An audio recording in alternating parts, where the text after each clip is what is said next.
vous ai filmé ma dernière sortie test une semaine avant ma prochaine course. Eh ben, je me suis bien défoncé la gueule. L'idée, ça va être de tenir cette allure sur 23 km. Je prépare un trail de 23 km pour 500 mètres de T+, donc un profil bien roulant. J'ai terminé ma prépa et l'idée c'était de tester un peu mes allures. J'ai prévu une distance un peu plus courte que jour J, histoire de pas me cramer non plus, donc à peu près 16 km. Et pour l'occasion, je vous embarque dans ma sortie grâce à ma nouvelle caméra, une Insta360 Go S3 que j'ai pu fixer sur ma casquette. C'est parti.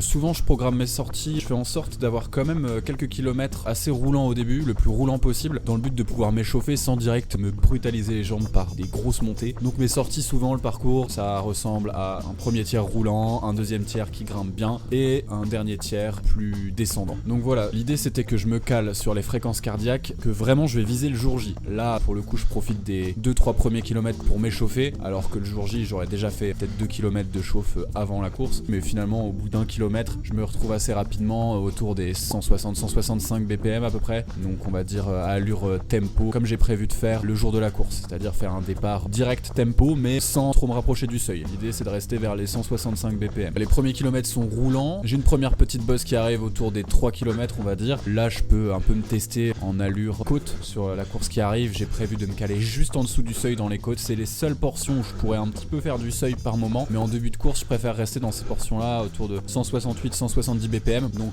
garder vraiment 172 et au-dessus pour plus tard dans la course en fait, pour pas me griller trop tôt. Ensuite au bout de 4 km, là j'arrive au pied de la grosse montée. C'est une montée assez longue, irrégulière, qui commence direct par une des parties les plus pentues. Donc là l'idée c'est de me caler dans un rythme que je vais pouvoir tenir tout le long de la montée. Pas non plus y aller trop pépère parce que l'idée c'est que je sois efficace et que j'aille assez vite, de me caler vraiment juste en dessous du seuil. Vraiment c'est ce que j'essaie de faire et de rester le plus stable possible. Ça grimpe fort.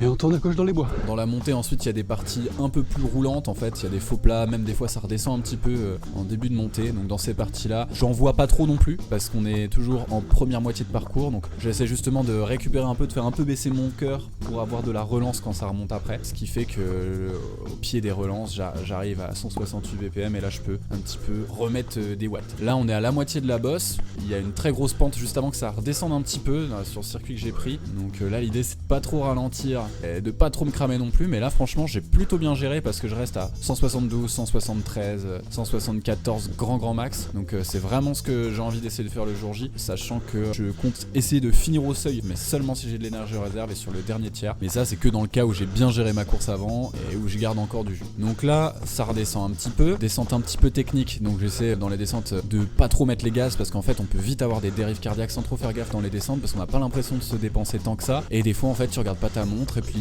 t'envoies les gaz un peu dans la descente et finalement t'es à 180 BPM alors que t'as pas l'impression d'être dans le dur. Et donc ça faut faire gaffe parce que ça m'est déjà arrivé de pas m'en rendre compte et en fait que ça me crame pour le reste de ma sortie quoi, alors que j'avais pas l'impression de me dépenser tant que ça. Donc ensuite j'arrive sur la deuxième moitié de la montée et là il y a un gros mur, on est sur des pourcentages à 20% voire par endroit à quasi 30%. Donc là en fait j'essaie de garder ma foulée, de pas marcher pour vraiment garder une cadence, garder une allure, mais forcément je vais pas très vite hein. Là je fais du 6 km/h en courant, on n'est pas loin d'une vitesse qu'on peut avoir en marche rapide. J'étais plutôt bien sur cette sortie parce que je me rendais compte que non seulement je montais pas trop en BPM, mais en plus j'avais une bonne allure, vraiment une allure pas ridicule. Et en fait quand je suis arrivé sur la route en haut, donc en fait c'est la route des Crêtes à côté de chez moi, elle s'appelle à Clécy, c'est qu'une succession de faux plats, ça monte beaucoup moins fort, mais voilà on a des faux plats montants, du plat, refaux plats montants, donc ça casse un peu les pattes. Mais je me rendais compte que j'étais à une moyenne, j'étais à 5 minutes 15 au kilomètre, franchement pas mal, sachant que j'avais fait que du plat et de la montée et qu'il me restait les parties les plus favorables pour la suite. Donc franchement je me rendais compte que j'avais une allure qui était loin d'être dégueu, qui se rapprochait de ce que j'avais envie de faire le jour de ma course, tout en restant dans des BPM très raisonnables. Et là je suis toujours sur la fin de la route des Crêtes, je vais bientôt basculer et ça va être la partie normalement plus favorable, portion plus descendante. J'ai même pu sur la route des Crêtes redescendre un peu en BPM et être en allure tempo sans m'épuiser, en gardant une bonne vitesse. Donc là j'avais vraiment des bonnes sensations, ce qui est plutôt rassurant pour le trail à venir, qui fait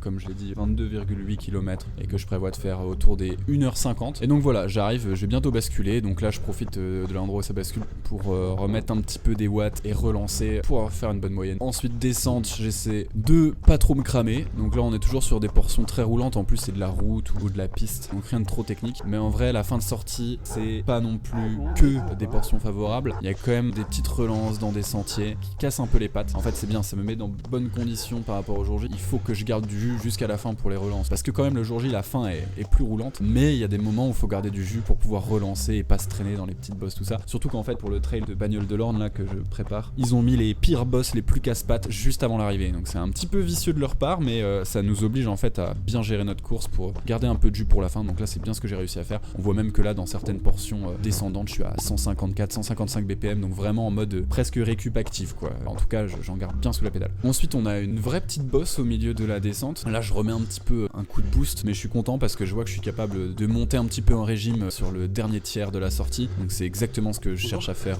le jour J. Et voilà, ensuite petit sentier très sympa entre les bois, donc c'est vraiment mes terrains d'entraînement préférés ici, c'est vraiment super sympa, un peu technique dans les bois, c'est vraiment ce que je préfère. Ensuite ça continue à descendre et là on arrive au Rocher des Parcs, un des plus jolis coins par chez moi. On est au-dessus des falaises, on a une belle vue sur le viaduc de Clécy et en plus c'est un peu technique et c'est assez marrant à faire comme portion. Ça donne des super sensations quand on met un petit tempo là-dedans, donc c'est vraiment chouette. Mais voilà, c'est pas que de la descente, il y a des petits coups de cul par-ci par-là. Donc voilà, encore une fois, ça me prépare bien à garder du jus pour la fin de course. Là, je suis toujours dans des BPM pas trop élevés non plus, autour des 160 tout ça, parce qu'on est en descente et que je veux pas complètement me cramer et qu'ensuite il me reste un bon kilomètre de plat pour le finish. Là, je vais pouvoir faire un finish un petit peu dans les allures que je vise le jour J. Donc là, je suis sur du 4 minutes au kilomètre sur la piste cyclable à côté de chez moi et je finis ma boucle. C'était une super sortie avec de bonnes sensations, ça m'a carrément rassuré pour la course. Seul petit pépin, j'ai senti un peu ma jambe droite encore avec des petites douleurs dans la cuisse et au tendon. Donc ça c'est le truc que je vais surveiller d'ici la course. Et là comme on était une bonne semaine avant la course, quasiment 10 jours,